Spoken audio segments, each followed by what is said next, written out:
25 जागांवर अजित पवारांच्या राष्ट्रवादीचे उमेदवार ठरल्याची माहिती। अजित पवार बारामतीमधूनच लढणार, तर इंदापूरची जागा भाजप न सोडण्याची राष्ट्रवादीची भूमिका।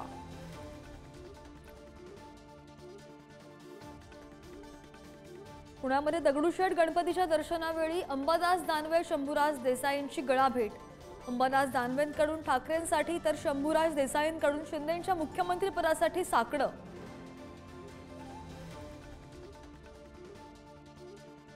राहुल गांधींच्या आरक्षणावरील वक्तव्यानंतर भाजप आक्रमक। राहुल गांधींच्या प्रतिकात्मक पुतळ्याचं दहन।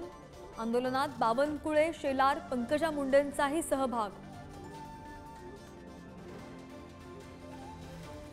तर राहुल गांधींना जीवे मारण्याची धमकी देणाऱ्या भाजप नेत्याविरोधात काँग्रेस सुद्धा रस्त्यावर।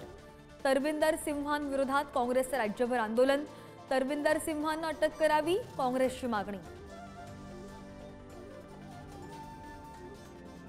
नागपुरातील अपघातानंतर संकेत बावनकुळेंचा घटनास्थळावरून पळ। पोलिसांनी डिजिटल रेकॉर्डर जप्त केल्याची माहिती। ड्रायव्हर अर्जुन हावरे आणि साथीदाराच्या शरीरात अल्कोहोल सापडल्याचं अहवालात स्पष्ट। मंत्री तानाजी सावंत यांचे पुतणे धनंजय सावंतांच्या घरावर गोळीबार झाल्याची माहिती। मध्यरात्री 2 अज्ञात व्यक्तीने दुचाकीवर येऊन गोळीबार केल्याचा सुरक्षा रक्षकाचा दावा।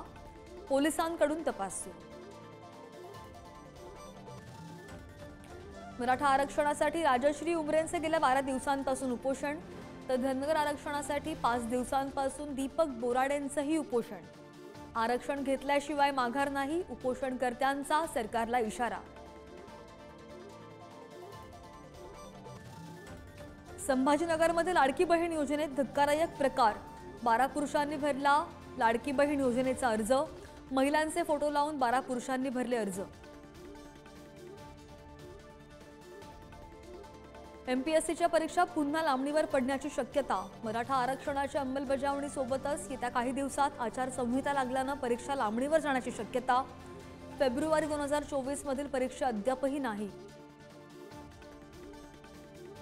दिल्लीचे मुख्यमंत्री अरविंद केजरीवाल यांना सुप्रीम कोर्टाचा दिलासा। दिल्ली कथित मद्य घोटाळा प्रकरणी जामीन मंजूर। आप कार्यकर्त्यांकडून पेढे वाटत जल्लोष। Thank you.